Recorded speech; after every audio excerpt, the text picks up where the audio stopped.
Welcome to the 1980s, a time when hair was big and Michael Jackson was even bigger.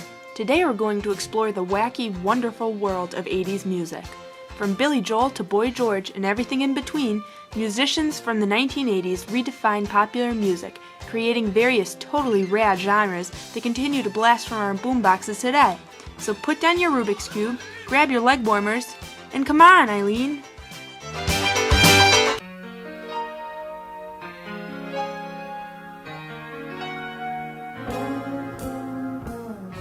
On August 1st, 1981, MTV launched its first music video.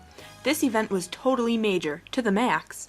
The very first song MTV aired served as a prophecy.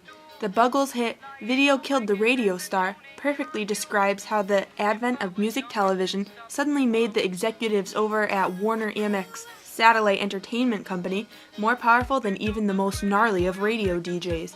Artists supplied the cable channel with records in hopes that airplay would bring success, as it had done with British new wave group Duran Duran. MTV promoted new artists on a regular basis. When in 1983 MTV became available to viewers in Manhattan and LA, featured bands skyrocketed to success. In 1986, Viacom purchased the station, allowing for an even wider audience to join in on the new craze.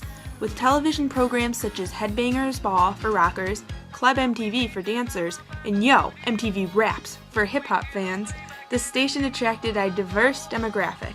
Regardless of their favorite tunes, music fans across the nation united to watch the music videos featured on MTV.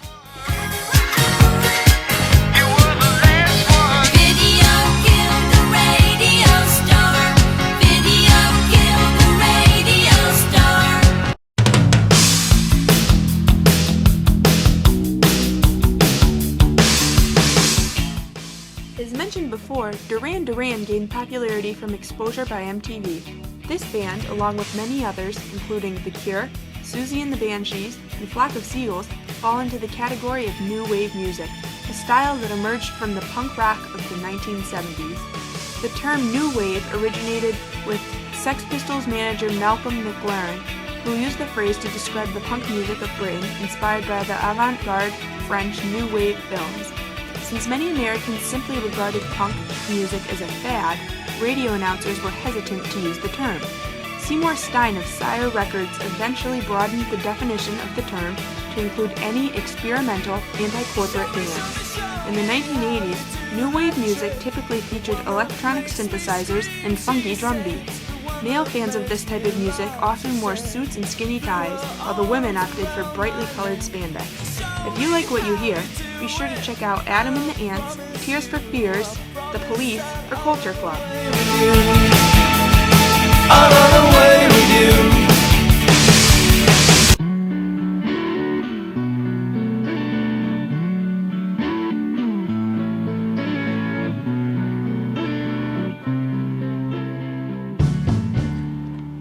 Another important musical style that developed in the 80s was arena rock. Popularized by bands including Journey, Motley Crue, and Van Halen, the arena rock look consisted of lots of leather, lots of denim, and lots of grody headbands. The actual music was comprised of power chords, heavy percussion, and catchy anthem choruses that encouraged audiences to sing along. Anthem bands sought inspiration from the glam rockers of the 70s. The influences of David Bowie, Queen, and Kiss are obvious among the 80s stars. However, some critics point out the alleged cheesiness of the later stars in comparison to their 70s counterparts. Even Jon Bon Jovi admits that the performances were occasionally excessively sentimental, confessing that if you wanted to torture me, you'd tie me down and force me to watch our first 5 music videos. If you're feeling these jams, check out Rat, Poison, and Guns N' Roses.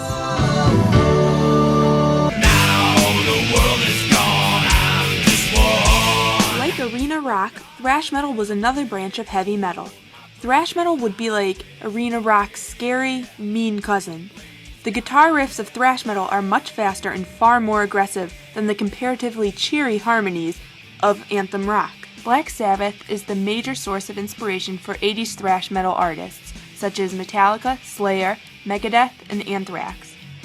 Both Metallica's Kill 'Em All and Slayer's Show No Mercy were released in 1983, giving mass market appeal to the genre. These two groups also cultivated the look associated with metal.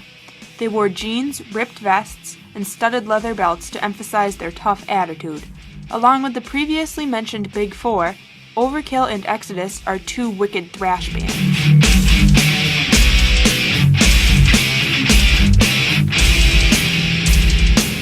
Let's do it.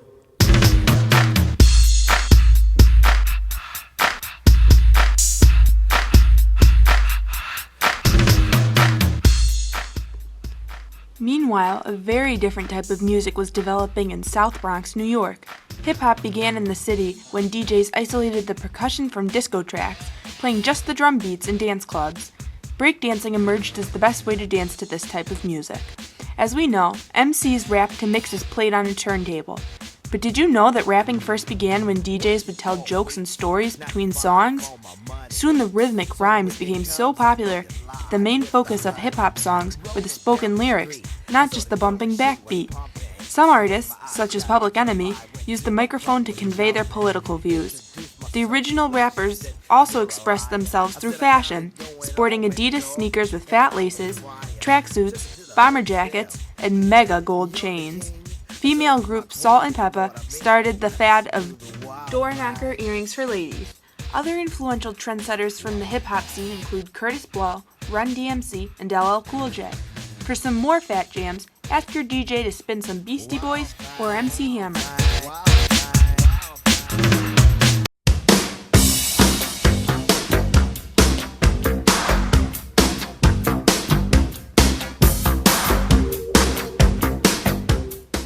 Finally, the 80s featured some of the best pop music America has ever experienced. Pop thrived through a wide array of artists, ranging from girly the Go-Go's, Paula Abdul and the Bangles, to the feel-good Cyndi Lauper, Katrina and the Waves, and New Kids on the Block, to the more soulful artists formerly known as Prince, and the king of pop, Michael Jackson himself. Inarguably one of the most important pop stars of the 1980s was Madonna. The blonde from Detroit shook the world with her groundbreaking 1984 hit, Like a Virgin. Never before had an artist utilized the medium of a music video to so controversially display her sexuality. Millions of teenage girls idolized her as a fashion icon. At the time, the pop fan base wore bright-colored skirts and leggings, leg warmers, lots of jewelry, and dangerously high side ponies. The Material Girl, unlike some 80s has-beens, it still continues to successfully create chart-topping singles today. Some artists left behind in the 80s but still worth a listen include Dexy's Midnight Runners, a-ha, and Devo. The 80s were a time when the unusual was usual. It's no surprise that so many unique musical styles developed during this time. The invention of MTV allowed for artists to share their work with a mass audience. Whether you dig new wave music with its punk roots, emotional anthem rock or its hardcore relative heavy metal, urban hip-hop, or light and happy pop music, you can't deny that the 1980s definitely spawned some of the greatest hits. These tunes only ripened with age. Decades later, Americans still rock out to the musical masterpieces of the awesome age. Talking away.